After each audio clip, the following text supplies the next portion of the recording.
3 récits qui nous ont parlé de 3 résurrections opérées par le Seigneur sur la personne d'une jeune fille, d'un jeune homme et de Lazare de Béthanie. Le premier soir, nous avons vu la mort physique et sa défaite. Le deuxième soir, nous avons vu la mort spirituelle et sa défaite. Hier après-midi, nous avons vu les obstacles à la vie. Et aujourd'hui, nous allons donner comme titre « Premier signe de vie ». Et tout cela, je le rappelle, sous le titre général de la mort à la vie, ou bien pompe funèbre aux endeuils, ou la Camarde à reculer. Relisons donc ces textes en prenant d'abord dans l'évangile de Luc au chapitre 7 et à partir du verset 13. J'ouvre la Bible là. Le récit du jeune homme, fils de la veuve de Naïn.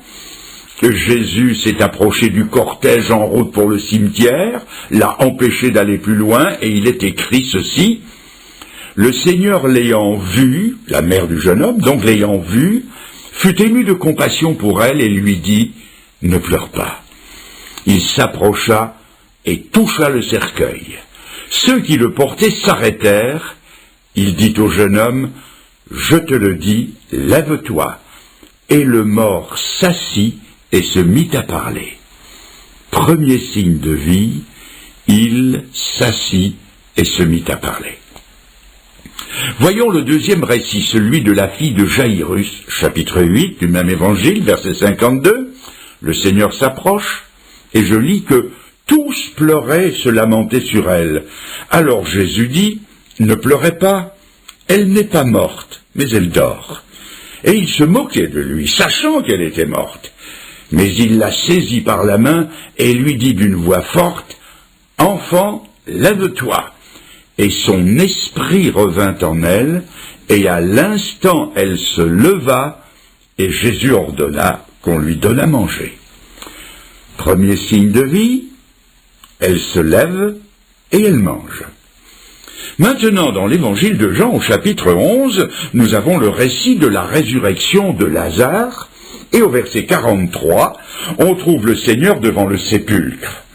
La pierre a été roulée, et je lis, ayant dit cela, il cria d'une voix forte, « Lazare, sort !» Et le mort sortit. Premier signe de vie, le mort sort du sépulcre. Ensuite, dans l'épître de l'apôtre Paul aux Colossiens, je lis au chapitre 3, le verset 1er. « Si donc vous êtes ressuscité avec le Christ, c'est-à-dire si vous êtes convertis, si vous êtes nés de nouveau, si vous êtes sauvés donc, recherchez les choses d'en haut, où Christ est assis à la droite de Dieu. Affectionnez-vous aux choses d'en haut et non à celles qui sont sur la terre, car vous êtes morts et votre vie est cachée avec Christ en Dieu. » Il ressort de la lecture de ces 3 récits que la personne du Seigneur Jésus est glorieuse. Il est indiscutablement le prince de la vie. Comme l'homme ne discute pas avec la mort ne discute pas avec le Fils de Dieu. Que Jésus-Christ prononce un seul mot et la mort se courbe et s'exécute sur le champ. La parole de Dieu dit qu'il met tous ses ennemis à ses pieds et la mort ne fait pas exception. La mort elle-même doit rendre l'âme lorsque paraît le prince de la vie. Le Seigneur est ce qu'il a affirmé être. Il est la source de la vie, il est l'origine de la vie, il est celui à qui tout remonte, il est Dieu. Jésus, c'est celui qui 3 fois, dans un court laps de temps, a répété le miracle qu'il avait fait au début de la création, lorsqu'il prit de la poussière du sol les éléments constituants du corps humain. Il avait alors devant lui une enveloppe inanimée, et dans cette enveloppe, il souffla un esprit vivant. Le miracle s'est fait et l'homme se mit à vivre. Eh bien, 40 siècles plus tard, le Seigneur se retrouve devant 3 cas semblables et il refait le même miracle. Jésus-Christ est vraiment Dieu. En premier lieu, Il est bon de remarquer que lorsque le Seigneur a ressuscité ces trois personnes, il n'y a pas seulement eu vie, mais il y a eu signe de vie, d'après le titre de ce soir. Le jeune homme s'est assis, la jeune fille s'est levée, et Lazare est sorti. Ce qui veut dire que quand le Seigneur ressuscite quelqu'un, il ne l'appelle pas à une vie cataleptique, ou à la vie au ralenti des animaux qui hibernent, non. Quand Jésus ressuscite quelqu'un, il le fait pleinement. Et quand il sauve quelqu'un, il le fait aussi pleinement. Jésus a dit, « Celui qui croit en moi, des fleuves d'eau vive jailliront de son sein. » Alors, que faut-il penser de ceux qui affirment croire en Jésus-Christ et de la vie desquels il ne sort rien? Ni un fleuve, ni une rivière, ni une source, ni un ruisselet, pas même un suintement, à rien. Que penser, sinon qu'ils n'ont pas la vie? Parce que si la vie de Jésus-Christ est en vous, cette vie portera des fruits, produira des signes et des effets. Car toute vie produit des effets. Et si c'est vrai dans le domaine physique, c'est aussi vrai dans le domaine spirituel. Quand un bébé vient au monde, la première chose qu'il fait, c'est crier et bouger. Il est impossible que la vie soit séparée du mouvement et de signes de vie évidents. Qu'aurait-on pensé de Jésus-Christ si, ayant dit « Lazare sort », Lazare n'était pas sorti? On aurait pu blâmer le Seigneur, mais on ne le blâmera jamais, parce que chaque fois que le Seigneur parle, chaque fois il sauve un pécheur, et ce pécheur sort de sa mort, de sa catalepsie spirituelle, et des signes de vie apparaissent. L'un des grands reproches que l'on a fait à la chrétienté, c'est qu'elle n'a pas porté les signes d'un authentique christianisme. Elle a versé le sang, elle a manié l'épée, elle a inventé les croisades et l'horrible Inquisition. Une certaine section de la chrétienté n'a pas moins de 50 millions de cadavres sur la conscience. Ce christianisme-là a fait tout ce que le paganisme a fait avant lui. D'ailleurs, où est la vie de Jésus-Christ dans ce qu'on appelle pompeusement aujourd'hui plus d'1 milliard de chrétiens? Où est la vie de Jésus-Christ chez tous ceux qui ont été baptisés au nom du Père, du Fils et du Saint-Esprit? Oh bien sûr, me direz-vous, il est trop facile de voir la chrétienté en général et de tout englober d'un large coup d'œil.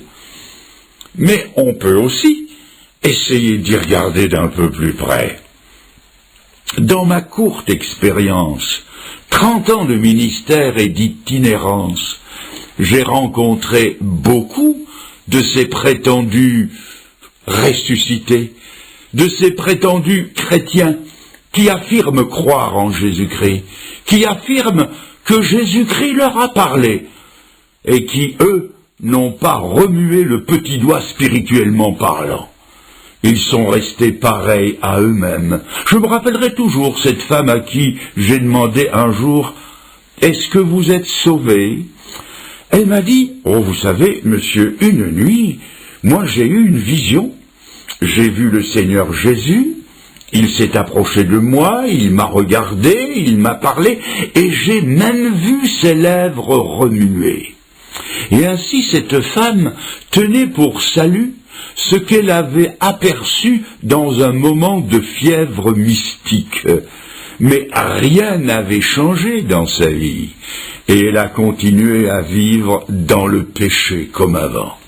Et l'on en rencontre de ces prétendus ressuscités, convertis depuis 1 an, 5 ans, 10 ans, 20 ans, voire plus.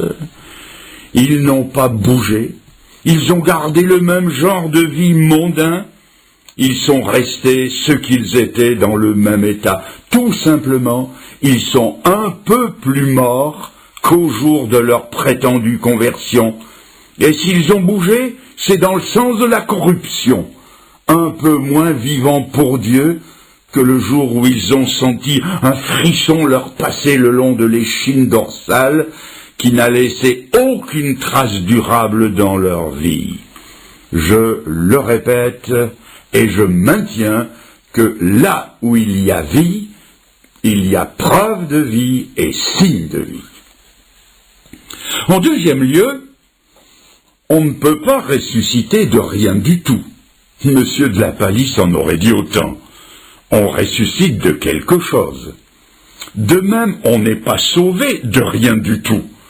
On est sauvé de quelque chose. Regardez le jeune homme, il n'est pas resté dans son cercueil. La jeune fille n'est pas restée étendue sur son lit, et Lazare n'est pas resté dans son tombeau. Ils en sont sortis.